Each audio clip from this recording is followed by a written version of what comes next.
Guys, welcome back to my channel. Good morning. আজকে কালকে তো খুব মজা হয়েছে, অনেক রাত করে শুয়েছি যথারীতি। আজকে আবার রুটিনে ফিরে আসা। বাট আজকে সকালবেলায় আমাদের যে নতুন এসিটা কিনেছি সেই এসির ইনস্টল করতে আসবে। ইনস্টল করা মানেই বুঝতে পারছো তো, এই যে আমার এখানে প্যানেলিং করা আছে, এই প্যানেলিংয়ে এখানটা একটা হোল করতে হবে, মানে একটা কার্পেন্টার লাগবে। কার্পেন্টার আমার পাশে ফ্ল্যাটে কাজ করছে, ওকে বলেছি যে তুমি একটু কাট করে দেবো, যা লাগে দিয়ে দেবো।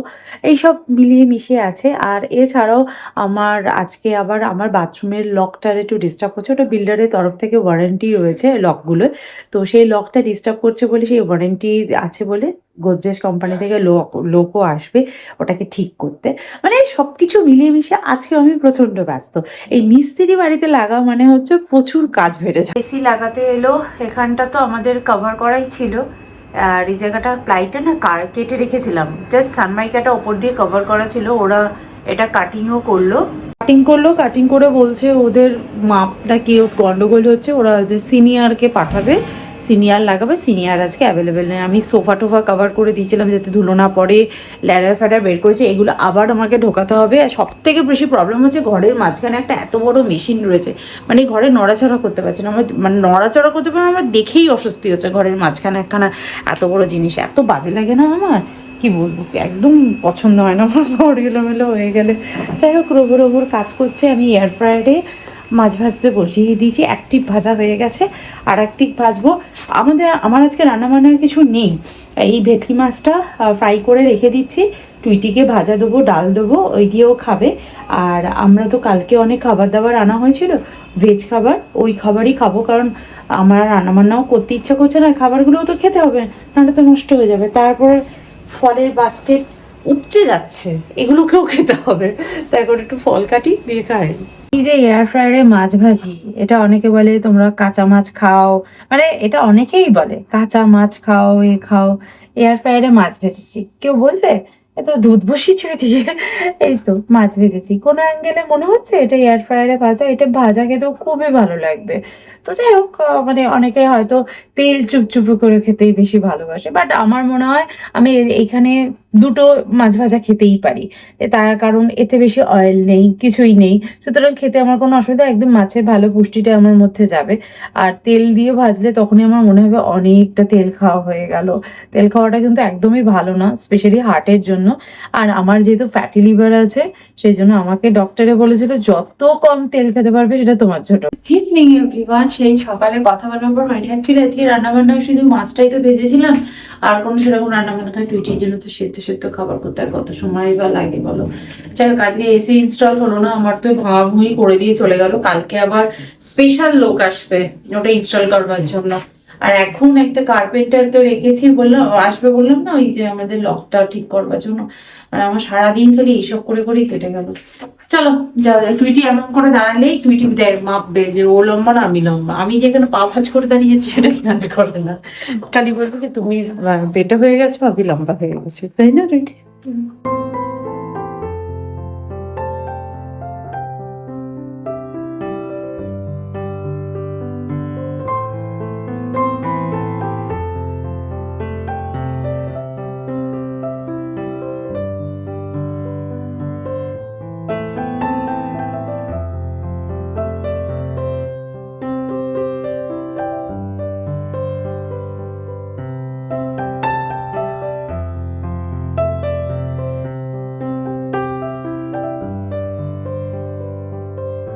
মা সেই কেক দিয়ে গেছিল, সেই কেকটার সাথে খাবো গরম গরম।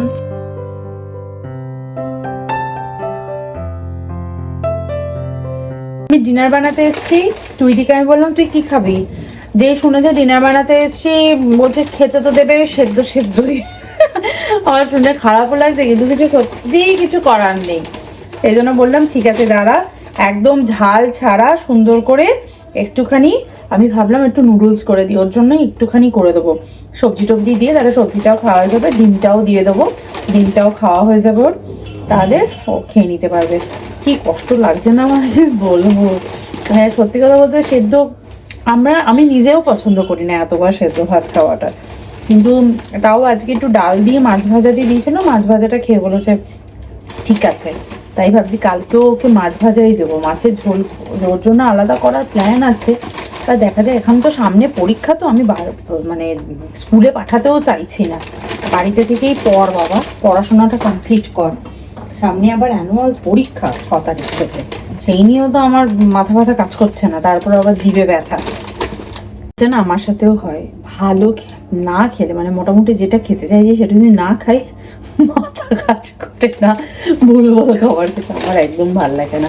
তাই জন্য ওর জন্য একটুখানি আটা নুডলস বের করে নিলাম, এটাই সেদ্ধ করে দিই। আমার তো মনে হচ্ছে বেশি হবে, জানি না। দুপুরবেলাও ভাত এইটুকু খেয়েছে, মানে ওর একদম পছন্দই করছে না ওই ডাল সেদ্ধ। কালকে প্রান্তিকে আমি বললাম ডাল সেদ্ধ করবো, বললো হ্যাঁ, দেখি কালকে ডালটাকে সেদ্ধ করে একটুখানি ফোড়ন, হলুদ রঙটা হলেও তাও একটু খাওয়া যায়। প্রান্তিক বললো না থাক, যাকে হলুদ খাওয়াটা আই থিঙ্ক ভালো হবে, অ্যান্টিসেপটিকের কাজ করবে, তাই রান্না করে দেবো, আর কি করা যাবে।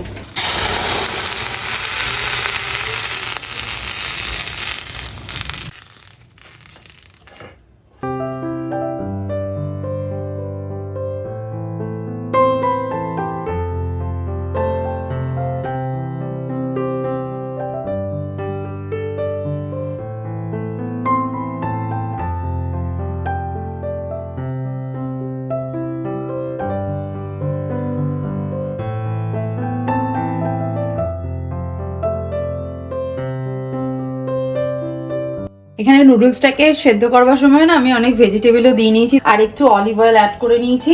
নুডলসটা আমি অ্যাড করছি। আর আজকে নুডলসের যে রেসিপিটা, আগে আমি কোনোদিন কারোর দেখেছি বলে আমার মনেও পড়ে না, আর আমি তো নিজে কোনোদিন বানিয়েছি বলে মনে পড়ে না। কারণ এই নুডলসে অনিয়ন পড়বে না, কোনো মশলা পড়বে না, এমনকি ব্ল্যাক পেপার সস কিচ্ছু পড়বে না। অথচ আলু, তুই কি আলু খাওগে? হ্যাঁ, একটু আলু আর পিনাট দিয়ে দাও। পিনাট দিতে হবে না, আলু দিই, আলু দিলে তো আগে ভাত। আচ্ছা, আমরা তো একটু পেঁয়াজ কলি তো দিতে পারতে, স্প্রিং অনিয়ন দেওয়া যেত, কিন্তু দিলাম না। আমি এর মধ্যে অ্যাড করবো হচ্ছে পরিমাণ মতো সল্ট, পিঞ্চ অফ সল্ট, তাই না? স্টাইল করে অ্যাড করে পিঞ্চ অফ সল্ট। এটা হচ্ছে পেশেন্ট নুডল। এই আমি কুইজি হওয়ার পর অ্যাপোলোতে আমার যেদিনও হয়েছে তার পরের দিন সন্ধ্যেবেলা মনে আছে মা দেখেছিল, সেদিনকে আমাকে একটা নুডলস খেতে দিয়েছিল, আমার কি অমৃত লেগেছিল। আবার তার আগে তো সব বিচ্ছিরি বিচ্ছিরি খাবার খেতে দিচ্ছিল, তো নুডলসটা খেয়ে আমি নুডলস খেতে বরাবরই খুবই ভালোবাসি। একটু লঙ্কা দেওয়া হবে না রে, কি লঙ্কা দেবো না, আমি এর মধ্যে দেবো হচ্ছে টুইটির ম্যাজিক মশলা, সেটা হচ্ছে মিক্সড অরিগ্যানো হার্ব। হ্যাঁ, অরিগ্যানো মিক্স হার্ব, এর মধ্যে অনেক রকম দেওয়া আছে। যেটা চিজ দেওয়া যায় তো, টুইটি চিজ দিয়ে খাবে রাত্রিবেলা? না, দরকার নেই। হ্যাঁ, এর মধ্যে চিজ দিলে তো এটা একটা অরিজিনাল রেসিপি হয়ে যেত। Alfredo sauce. হ্যাঁ, প্রান্তিক খুব ভালো হতো। প্রান্তিক ইয়েতে গিয়ে ডিজনিতে গিয়ে কিডস মিল খেত, কারণ ওখানে একটা সুন্দর পাস্তা পাওয়া যেত, ওটা প্রান্তিকের খুব পছন্দ। দুদিন গেছে, দুদিনই ওইটা খেয়েছে, পাস্তা উইথ অ্যালফ্রেডো সস। ওটা কি যে ভালো লাগতো ভগবান জানে। এটা চিজের জন্য। চলো, মিক্স করা হয়ে গেছে, টুইটির নুডলস রেডি। ও, আসল ইনগ্রেডিয়েন্টস পড়েনি, আন্ডাম্যান, আন্ডা আন্ডা আন্ডা আন্ডা আন্ডা। এবার টুইটি একটু আরাম করে খেতে পারবে, তাই না? অনেকদিন পর 2 দিন বেলা ভাত খাচ্ছে। এখন ডাক্তার বলেছে এই উইকটা পুরো এরকম খেতে হবে, বুঝেছো? কালকে মাছের ঝোল পাতলা করে দেবো, খাই পাতলা করে জিরে দিয়ে ঝোল খাবে, ঠিক আছে? এটা পেঁপে নিয়ে আসবো নাকি? ওই যে ওর পেট খারাপ নয় যে তুমি পেঁপে খাওয়াবে।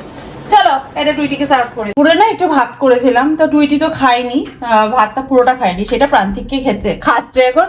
ও বলছে কি এখন চাউমিনটা গরম আছে, এখন খাবো না, খেলেই জিভের মধ্যে ব্যথা করবে, ড্যাডি এক করে চাউমিনের প্লেটটা কেড়ে নেবে, দিয়ে আমাকে ভাত খেতে দেবে। কি জ্বালা! হ্যাঁ, পারবি চাউমিনটা খেতে? হ্যাঁ, এবার বলছে হ্যাঁ। আর দুপুরবেলা ঠিক এইটুকু, স্কুল থেকে ফিরে এসে এইটুকু ভাত খেয়েছে, মাছ ভাজা আর ডাল দিয়ে। একটু মাছ খাবি? এটা নিয়ে নি, মনে হয় ঝাল লাগছে। এই টেস্ট করে দেখি। আরে ড্যাডি ভাতটা খা। আরে তোকে ওটা সামনে এনে ভালো লাগছে। হ্যাঁ।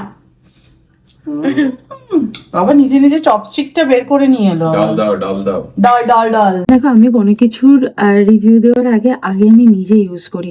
আমি কানাডা থাকতেই না, আমার দুটো গালের এই জায়গাটা, এই গালের এই জায়গাটা আর এই গালের এই জায়গাটা একটা ব্ল্যাক ব্ল্যাক স্পট দেখা দিয়েছিল। তখন ভাবলাম এজ বাড়ছে, সেই জন্য হয়তো ওই জিনিসটা হচ্ছে। তারপর না আমি ভিটামিন সি সিরামটা লাগাতে ইউজ করি। ওখানে যা পাওয়া যেত সেটাই ইউজ করতাম। তো জিনিসটা স্প্রেড হয়নি, কিন্তু আবার কমেও যায়নি। তারপর যখন ইন্ডিয়াতে এলাম, ইন্ডিয়াতে এসে না আমি ডাবরের ইউজ করেছি, প্লিক্সের ইউজ করেছি, তারপর হচ্ছে ডট অ্যান্ড কির ইউজ করেছি, খাদের ইউজ করেছি। কোনোটাই না আমি একটা বটল করে ইউজ করতাম, তবে খুব একটা লাভ আমার হয়নি। তারপর না আমি লাস্ট 1 বছর ধরে আমি পিলগ্রিমের এটা ইউজ করি, পিলগ্রিমের ভিটামিন সি সিরামটা। এটা ইউজ করাতে না আমার এই স্পটটা একদম কমে গেছে, এবং স্কিনটা অনেক বেশি না টাইট থাকে। আর তার সাথে তো আমি এই গামিটা খাই। আমি যেখানে ফেসিয়াল করতে যাই ওইখান থেকেও আমাকে বলছে, ম্যাডাম আপনার কিন্তু গালের এই স্পটসগুলো একদম কমে গেছে।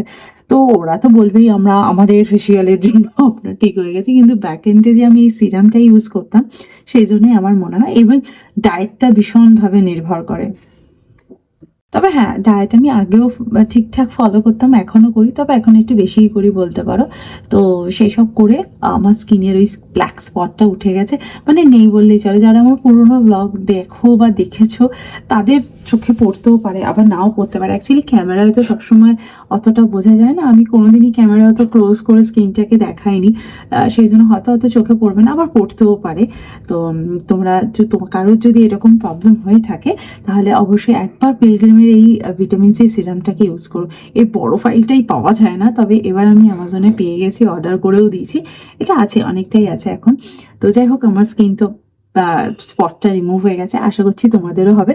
তবে মুখে অ্যাপ্লাই করার আগে একবার বডির অন্য কোনো পার্টে হাতে একটুখানি প্যাচ টেস্ট করে নিও যে তোমাদের কোনো অ্যালার্জি আছে কিনা। আর পিছনে ইনগ্রেডিয়েন্টসগুলো তো ভীষণ ক্লিয়ার, তো ইনগ্রেডিয়েন্টসগুলো একবার চেক করে নিতে পারো যে এইসব ইনগ্রেডিয়েন্টসে তোমাদের অ্যালার্জি আছে কি। তো আমি আমার ফেস সিরামের রিভিউটা তোমাদের সাথে শেয়ার করে দিলাম।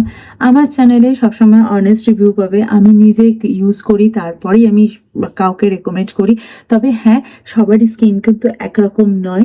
আমার স্কিনে সেটা শ্যুট করেছে মানেই যে সবার স্কিনে করবে তা নয়, তবে একবার ট্রাই করে দেখাই যেতে পারে। তো চলো, আজকের ভিডিওটা তাহলে এখানেই এন্ড করছি, দেখা করবো নেক্সট ভিডিওতে। ততক্ষণের জন্য তোমরা খুব ভালো থেকো, সুস্থ থেকো, আর লাইফটাকে এনজয় করো। Bye bye, see you in next video, by.